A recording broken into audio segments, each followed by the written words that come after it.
Naquele tempo, disse Jesus a seus discípulos: haverá sinais no sol, na lua e nas estrelas. Na terra as nações ficarão angustiadas, com pavor do barulho do mar e das ondas. Os homens vão desmaiar de medo, só em pensar no que vai acontecer ao mundo, porque as forças do céu serão abaladas. Então eles verão o Filho do Homem, vindo numa nuvem com grande poder e glória. Quando estas coisas começarem a acontecer, levantai-vos e erguei a cabeça, porque a vossa libertação está próxima. Tomai cuidado para que vossos corações não fiquem insensíveis por causa da gula, da embriaguez e das preocupações da vida. E esse dia não caia de repente sobre vós, porque esse dia cairá como uma armadilha sobre todos os habitantes de toda a terra. Portanto, ficai atentos e orai a todo momento, a fim de terdes força para escapar de tudo que deve acontecer e para ficardes em pé diante do Filho do Homem.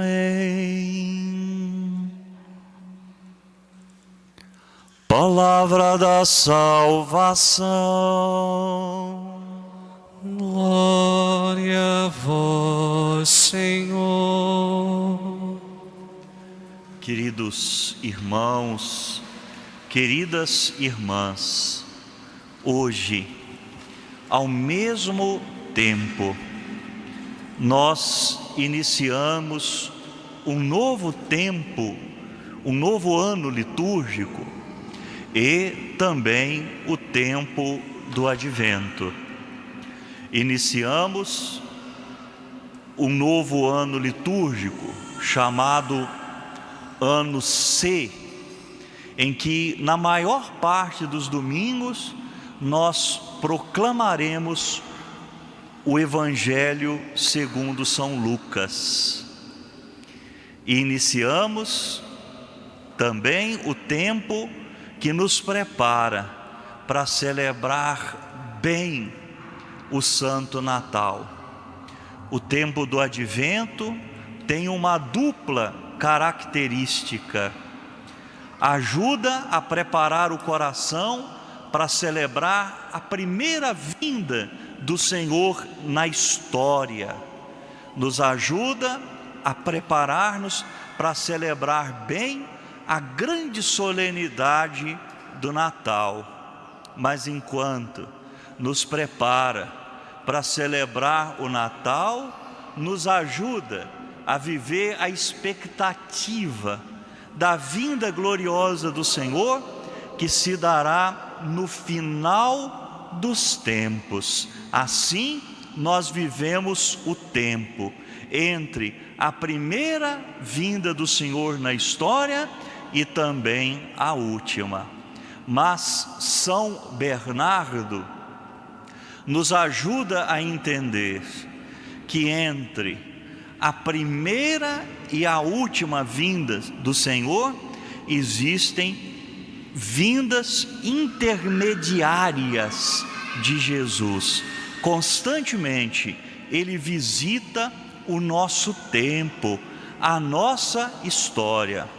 E São Bernardo vai dizer que a primeira vinda de Jesus é aquela que se deu no presépio de Belém. O menino no menino da manjedoura. Assim, nós nos lembramos da primeira vinda do Senhor na história.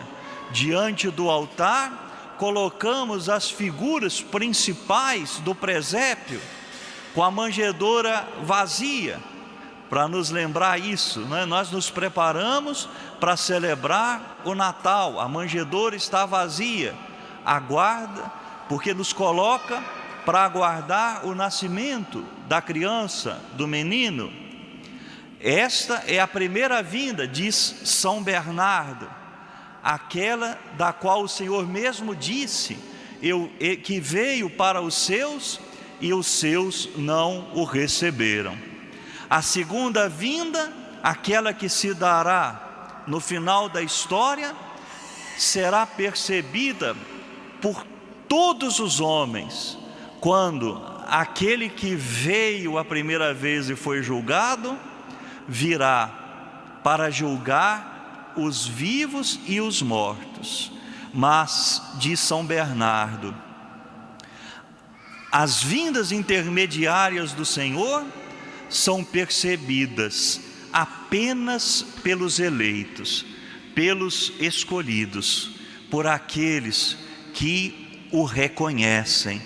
Queridos irmãos e irmãs, nós somos convidados a viver numa grande expectativa, acolhendo o Senhor que vem no presente. Nós nos preparamos para acolher o Senhor que vem no futuro, no último dia. A nossa vida é uma espera, e o que, de certa forma, mostra que estamos vivos é a capacidade de esperar alguém, de esperar alguma novidade. O homem é um ser que espera. Nós esperamos sempre alguém, sempre alguma coisa. Esperamos uma pessoa amada, esperamos superar uma situação difícil. Aquele que está doente espera recuperar a saúde. Alguns esperam o tempo de iniciar os estudos. Aqueles que iniciaram esperam o momento da conclusão, da formatura. Depois, aqueles que concluíram os estudos esperam o momento de ingressarem no mercado de trabalho. A espera caracteriza a vida, e assim a liturgia do Advento ajuda a descobrir ou a redescobrir qual é a grande expectativa da nossa vida: o encontro com o Senhor que vem. O Evangelho de hoje, num versículo, diz qual é a grande expectativa do cristão, aquela que define a nossa vida: a vossa libertação está próxima. É a salvação que vem de Cristo Jesus. Nós aguardamos o Senhor que vem para concluir essa história e transformá-la numa nova história. Com a linguagem do Apocalipse, nós esperamos novos céus e uma nova terra. E isto começa a partir de Jesus, aquele do qual Jeremias nos falou na primeira leitura, como a semente, como a raiz da justiça. Assim, no presépio de Belém, se cumpriu uma profecia. As profecias do Antigo Testamento se cumprem no Novo, e a certeza da realização do termo das profecias do Antigo Testamento nos dão a certeza de que as profecias feitas no Novo Testamento também serão cumpridas. Assim, somos chamados a vigiar. Vigiar significa estar acordado. O tempo do advento é um tempo sério, é um tempo de conversão, é um tempo de penitência. Por isso o roxo, a penitência do advento é ficar acordado, é estar atentos para acolher o Senhor que visita o nosso tempo. Nós corremos o risco de nos distrair, de nos perdermos.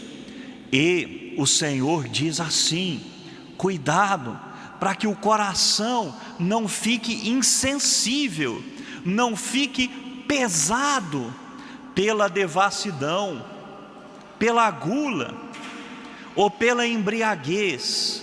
Quer dizer, realidades que distraem. Nós podemos perder o horizonte da vida se quando deixamos que essas coisas tomem lugar no nosso coração, quando as preocupações se tornam maiores do que a fé. Nós corremos o risco de nos distrair, de esquecer de Deus. E o pecado, na verdade, nada mais é do que o esquecimento de Deus. Assim, nós vivemos no tempo da vigilância. É preciso vigiar. E a segunda leitura nos dá também um sentido interessante para esse tempo de espera, que nós possamos viver no amor mútuo, na vivência da caridade. O cristão espera o Senhor na prática, na vivência da caridade. E ele vai dizer, o apóstolo vai dizer ainda algo que deveria ser o grande empenho da nossa vida: fazer progressos. O cristão espera o Senhor fazendo progresso na santidade, desejando crescer, não aceitando o pecado como sua condição de vida. Fazer progresso, crescer na santidade. Esse deve ser o empenho do nosso coração, enquanto nos preparamos para celebrar o Natal e enquanto aguardamos o Senhor que vem no final dos tempos. Assim, hoje, a liturgia nos ajuda a entender que a nossa libertação está próxima e que nos preparemos para estar um dia de pé diante do Filho do Homem. E nesse tempo, nós olhamos também para a Virgem Maria. No tempo do Advento, há uma invocação mariana que talvez muitos não a conheçam: Nossa Senhora da Expectação. Nossa Senhora grávida, que vive na expectativa da chegada do seu filho. Nossa Senhora que espera o Senhor nascer no Natal. Mas Nossa Senhora, por que não dizer que, como modelo da igreja, espera o Senhor que vem no final dos tempos? Assim, nós desejamos esperar o Senhor com o amor da Virgem Maria. Ela é a verdadeira serva, escutando e acolhendo a palavra. Ela se fez serva do Senhor e se fez também serva da humanidade. Aprendamos de Nossa Senhora a esperar o Senhor que vem. Louvado seja nosso Senhor Jesus Cristo. Nossa Senhora da Expectação, rogai por nós.